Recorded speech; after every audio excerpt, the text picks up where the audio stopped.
DDC का district development council का मतलब है कि जहां एमएलए बैठेगा, जिस मीटिंग में कैबिनेट मंत्री बैठेगा उस मीटिंग की वो भी मेंबर है, उस डेवलपमेंट काउंसिल की वो भी मेंबर है।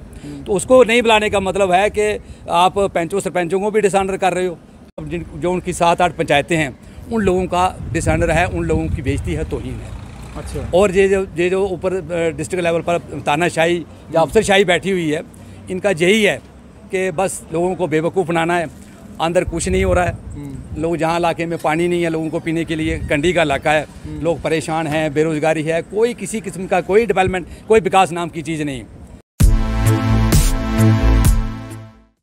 सरकार डिस्ट्रिक्ट डेवलपमेंट काउंसिल के इंस्टीट्यूशन को मजबूत करना चाहती है, लेकिन निचले स्तर पर काम करने वाले जितने भी कर्मचारी हैं, पहले भी हमने एक बार कहा था, आज दोबारा कहेंगे कि उन्हें ना तो ये समझ है कि केंद्र सरकार डीडीसी के इंस्टीट्यूशन को कितना अहम और कितना इम्पोर्टेंट समझती है, और ना उन्हें ये समझ है कि डीडीसी का इंस्टीट्यूशन अगर जम्मू कश्मीर में मजबूत नहीं हुआ तो इसका नुकसान किसको होगा।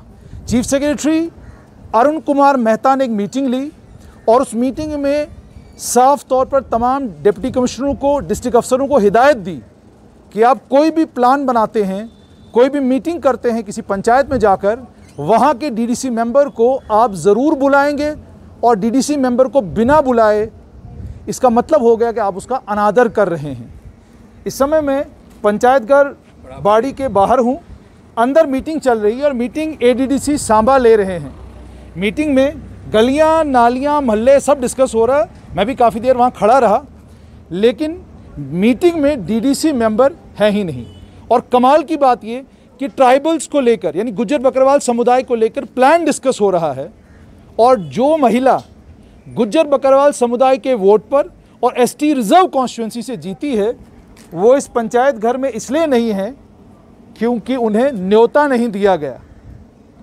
इससे आप साफ तौर पर समझ सकते हैं कि ग्राउंड पर चीफ सेक्रेटरी अरुण कुमार मेहता की ऑफिसर कितनी सुनते हैं, इसी से आपको अंदाज़ा लग सकता है। मेरे साथ यहाँ के लोकल निवासी हैं, आइए इनसे समझने की कोशिश करते हैं। आपका नाम? आबिद हुसैन। आबिद साहब, मुझे ये बताइएगा, पंचायत घर में देख रहा हूँ बड़ी जनता जमा है और बड़ी अच्छी मीटिंग हो रही है, एडीडीसी साहब बहुत कान लगा के सबकी बात सुन रहे हैं, सरपंच साहब वहाँ मौजूद हैं, लेकिन इस इलाके से डीडीसी की सीट पर जीती हुई मेंबर वो पंचायत घर में नहीं क्यों? मैं समझता हूँ ये डेमोक्रेसी का कत्ल है। It is a murder of democracy. और ये डेमोक्रेसी नहीं है बल्कि डांगोक्रेसी है। कहने को तो सरकार कहती है कि हमने डिसेंट्रलाइजेशन ऑफ पावर कर दिया है, सत्ता का निचली सत्ता लोगों को पहुँचा दिया है, लोगों के डोर स्टेप पर हम लोगों का विकास करवा रही है, डेवलपमेंट हो रही है। ऐसा कुछ नहीं है, it is only I wash. और आज एक चुनी हुई लोगों की नुमाइंदा है जो इस रिजर्व सीट से जीती है, सुरैया बेगम, उसको इस मीटिंग में नहीं नया बुलाना, बल्कि जो समझिए कि जो उनकी 7-8 पंचायतें हैं उन लोगों का डिसऑनर है, उन लोगों की बेइज्जती है, तौहीन है। अच्छा। और ये जो ऊपर डिस्ट्रिक्ट लेवल पर तानाशाही या अफसरशाही बैठी हुई है, इनका यही है कि बस लोगों को बेवकूफ़ बनाना है। अंदर कुछ नहीं हो रहा है।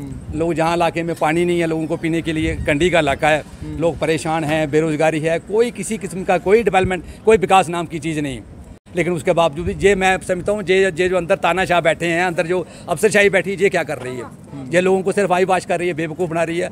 और सबसे मैं फिर दोबारा कहूँगा, हमारी चुनी हुई नुमाइंदा को इस मीटिंग में ना बुलाना, ये जमहूरियत का, लोकतंत्र का कत्ल है। अरे हो सकता है डिस्ट्रिक्ट एडमिनिस्ट्रेशन ये कहे कि जी ये मीटिंग तो पंचों और सरपंचों के लिए थी, सिर्फ इस मीटिंग में डीडीसी के मेंबर को बुलाना ज़रूरी नहीं था। बिल्कुल उसका बहुत ज़रूरी था, क्योंकि जो जिसको हम कहते हैं 3 टायर सिस्टम पंचायत का, तो वो 3 टायर सिस्टम की हेड है। डीडीसी का डिस्ट्रिक्ट डेवलपमेंट काउंसिल का मतलब है कि जहां एमएलए बैठेगा, जिस मीटिंग में कैबिनेट मंत्री बैठेगा उस मीटिंग की वो भी मेंबर है, उस डेवलपमेंट काउंसिल की वो भी मेंबर है। तो उसको नहीं बुलाने का मतलब है कि आप पंचों सरपंचों को भी डिसऑनर कर रहे हो। पंचायती राज एक्ट जो जम्मू कश्मीर में जो आपने लागू किया है, वो मेरे ख्याल में सिर्फ एक आई वाश है, कुछ नहीं है। उसको बुलाना बहुत ज़रूरी है। नहीं, लेकिन जिस तरह की इंपॉर्टेंस इस इंस्टीट्यूशन को दी गई थी, मुझे अच्छे से याद है लेफ्टिनेंट गवर्नर ने इस इंस्टीट्यूशन को लेकर क्या कहा, प्रधानमंत्री नरेंद्र मोदी का पंचों और सरपंचों के नुमाइंदों से मिलना, लंबी चौड़ी बातचीत उनसे करना, और उसके बाद अभी जब जो मीटिंग लेफ्टिनेंट गवर्नर की गृह मंत्री के साथ हुई, वहाँ पर भी गृह मंत्री अमित शाह ने भी यही कहा कि आपको डीडीसी के इंस्टीट्यूशन को जम्मू कश्मीर में मजबूत करना है ताकि नई लीडरशिप उभर कर सामने आए। तो ये जो हो रहा है क्या दर्शाता है? मैं आपसे ये पूछता हूँ कि क्या इन्होंने 73rd 74 अमेंडमेंट जम्मू कश्मीर में लागू कर दी है? जो हमारे भारत का संविधान दफा 370 तोड़ने के बाद ये कहते थे कि 73rd अमेंडमेंट तो लागू हो गई है, लेकिन मेरा सवाल आपसे ये है कि डायरेक्शंस ऊपर से क्लियर हैं कि आप इस इंस्टीट्यूशन को मजबूत करिए। आज यहाँ पर डीडीसी के मेंबर को ना बुलाना क्या दर्शाता है? बिल्कुल गलत है। अगर वो लागू है सब कुछ, 73rd 74 अमेंडमेंट लागू है, तो फिर उसको क्यों नहीं बुलाया गया? उसको तो बुलाना चाहिए। वो भी लोगों की चुनी नुमाइंदा है, इलेक्टेड है, लोगों का चुना हुआ नुमाइंदा है, उसको तो बुलाना चाहिए। तो मुझे बताइए, क्या आप में से कुछ लोग गए अब एडीसी साहब के सामने कि जनाबे वाला ये तो बताइए कि डीडीसी मेंबर इस पंचायत घर में जो उसका इंस्टीट्यूशन है, जिस इंस्टीट्यूशन की अब वो एक तरह से हेड है, उसको क्यों नहीं बुलाया आपने? हम उनसे बात करेंगे, इसीलिए तो हम आए हैं यहाँ। उनका घेराव करेंगे, उनको पूछेंगे उनसे कि क्यों नहीं बुलाया। हालांकि डीसी साहब को अपने दफ्तर से एक ऑफिशियल लेटर निकालना चाहिए, या डिस्ट्रिक्ट चेयरमैन को निकालना चाहिए कि उनको वहाँ फलानी उनको तो इस मीटिंग को प्रेजाइड ओवर करना था। जो हमारी डीडीसी मेंबर है उसको तो इस मीटिंग को प्रेजाइड ओवर करना था, लेकिन उसको बुलाया नहीं गया। इससे बड़ा डिसऑनर और क्या हो सकता है? अच्छा, कहीं ऐसा तो नहीं है पंचों सरपंचों की ये है कि भाई मैं ज़रा ज़्यादा राजनीतिक तौर पर ताकतवर हूँ तो यहाँ मेरी चलनी चाहिए, डीडीसी मेंबर की नहीं चलनी? कहीं ये लड़ाइयाँ, आंतरिक लड़ाइयाँ तो नहीं है? मेरे ख्याल में नहीं है। थोड़ा सा उसको एक महिला समझ के, थोड़ी बेचारी बहुत सीधी सादी भी हो सकती है, लेकिन उसका मतलब ये नहीं है। जिसको लोगों ने नुमाइंदगी दी है, जिसको लोगों ने ताकत दी है, उसको तो बुलाना चाहिए। हमारे देश की वित्त मंत्री भी महिला ही हैं। हाँ जी, ममता बनर्जी भी महिला ही है। वो कितनी पावरफुल आपको पता ही है। वो मेरे साथ कुछ और लोग यहाँ पर हैं, आइए इनसे बात करने की कोशिश करते हैं। आप में से कोई, मैं आपसे ये जानना चाहूँगा कि क्या कहेंगे इस सिचुएशन के बारे में कि आपकी डीडीसी मेंबर जो है वो पंचायत घर में नहीं है, पंच है, सरपंच हैं। हम तो यही कहेंगे भी उसको बुलाना जरूरी था। जीत के आई हुई 7 पंचायत से, तो एक पंचायत में आई है, सभी पंचायतों को बुलाए हुए हैं, उस डीडीसी मेंबर को भी बुलाना जरूरी था ना। उसका तो हक बनता है। वो आपने साफ तौर पर इन लोगों से सुना कि डीडीसी मेंबर को इस मीटिंग में बुलाना चाहिए था, और जैसा कि इन्होंने कहा, बिल्कुल सही कहा कि उन्हें इस मीटिंग को चेयर करना चाहिए था। जिस मीटिंग में ट्राइबल प्लान डिस्कस हो रहा है, मैं अंदर थोड़ी देर के लिए गया था, गलियां, मोहल्ले, नालियां बनानी है, सड़कें बनानी है, फलानी जगह बिजली की दिक्कत है, पानी की दिक्कत है, ये सब डिस्कस हो रहा था। ये सब यहाँ के निवासी और उसके साथ में पंच और सरपंच और पंचायत के कुछ और जो नुमाइंदे आए थे वो बता रहे थे। लेकिन समझना यहाँ पे ये होगा डिस्ट्रिक्ट एडमिनिस्ट्रेशन से कि क्या डिस्ट्रिक्ट एडमिनिस्ट्रेशन को पंचायती राज इंस्टीट्यूशन की समझ नहीं है? अगर समझ है तो क्या किसी ने उनको ये बताया कि 3 टायर सिस्टम में अब सबसे पहले पायदान पर डीडीसी है, दूसरे पायदान पर बीडीसी है, और तीसरे पायदान पर और ग्राउंड स्तर पर काम करने वाले सरपंच और पंच हैं। यानी सरपंचों और पंचों के मुखिया बीडीसी और डीडीसी हैं।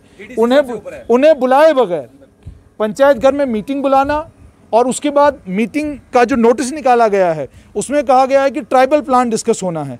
प्लान डिस्कशन में आप बिना डीडीसी को के मेंबर्स को बुलाए आप डिस्कशंस नहीं करेंगे, उन्हें शामिल करेंगे।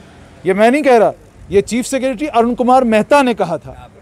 अब अगर आप चीफ सेक्रेटरी अरुण कुमार मेहता की सांबा की डिस्ट्रिक्ट एडमिनिस्ट्रेशन बात नहीं सुनती तो बेचारा ये आम आदमी जितना मर्जी उतना बोले, उसकी कितनी एडमिनिस्ट्रेशन सुनेगा उसका अंदाज़ा आप खुद लगा सकते हैं।